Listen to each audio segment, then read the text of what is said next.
I am not a dragon. I am a human being created in the image of God. This character is not who I am. Genesis chapter 1 verse 27. So God created mankind in his own image. In the image of God he created them, male and female he created them. So then if I'm a human being and identify as one, then why am I presenting myself as this dragon character? Well, first, let's talk about why I originally used this dragon, which is sadly why many other furries use their characters as well. Most people, if not everyone, struggle with identity growing up. We want to figure out who we are and what we should do. In my case, my identity was originally based on how well I performed, whether it was doing well in school for my parents or doing well in video games for my friends. In my eyes, I was only worth the value I could provide, so I desperately tried to provide as much as possible, but it was stressful.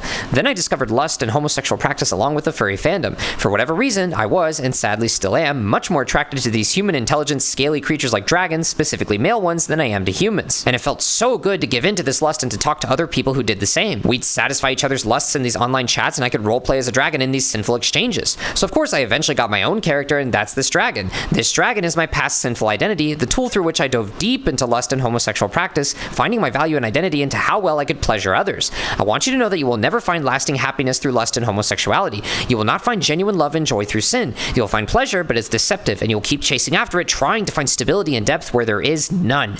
John chapter 4 verses 13 through 14. Jesus answered, "Everyone who drinks this water will be thirsty again, but whoever drinks the water I give them will never thirst. Indeed, the water I give them will become in them a spring of water welling up to eternal life."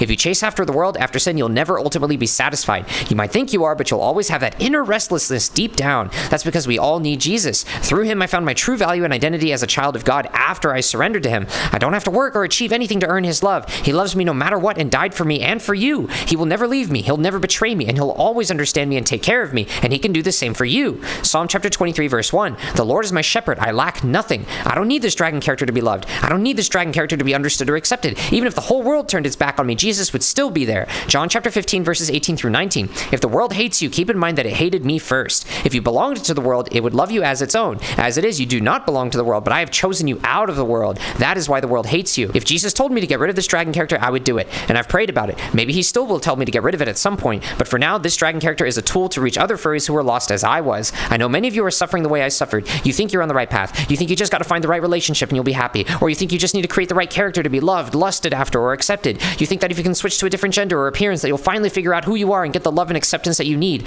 I want you to know that Jesus already loves you just as you are. You don't need to try hard for it. You don't need to tear yourself apart for it. Just give him a chance. Matthew chapter 11 verses 28 through 30. Come to me, all you who are weary and burdened, and I will give you rest. Take my yoke upon you and learn from me, for I am gentle and humble in heart, and you will find rest for your souls. For my yoke is easy and my burden is light. Jesus is the answer to your problems, even if you don't think so. You won't know until you really try. God bless you.